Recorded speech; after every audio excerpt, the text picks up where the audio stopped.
So what do you see as some of the biggest challenges facing today's organizations?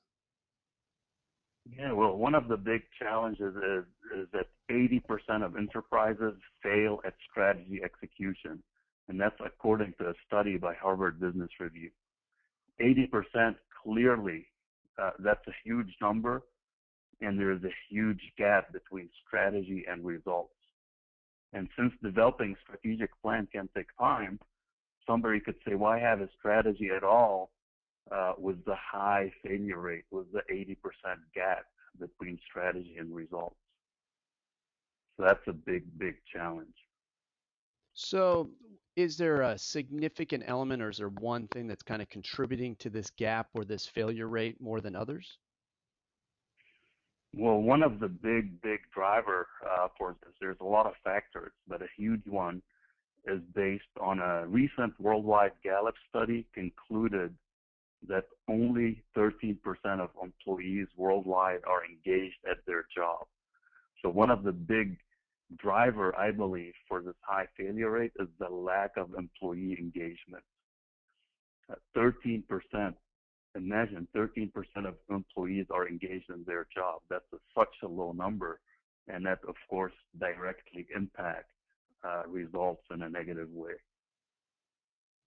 Can you talk to us a little bit about what you mean by employee engagement? Well, employee engagement is about, you have set of people, those 13% that are engaged. It's the way they show up at work. They're focused at their task. They execute. They deliver. They accomplish their goals.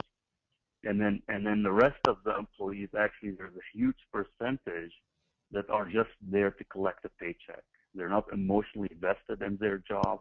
They don't make it a high priority. They don't even understand their company strategy.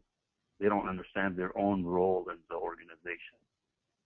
And as it turned out, there's also a small percentage based on the same study that are actively disengaged, which means they actually go to their job every day trying to add negative value to the organization, which is a huge, huge impact as well. That's a significant finding. So how does an executive leadership team and a CEO address this in order to help them close that gap between strategy and execution? Well, the key question for CEOs is really to first mentally focus in recognizing the challenges, the internal and external, is to focus in on the question as how do I ensure my company wins in spite of these grim facts? How do I make sure I'm part of the 20% winning circle?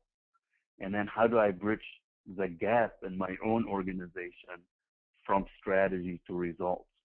And once they hone in on this, then they could start figuring out ways to create a fail-safe culture of accountability, which also create engagement, to be able to identify the right priorities in their organization, communicate this widely, to have metrics and data visible on a regular basis, and to institute a meeting rhythm throughout the organization to improve communication and execution.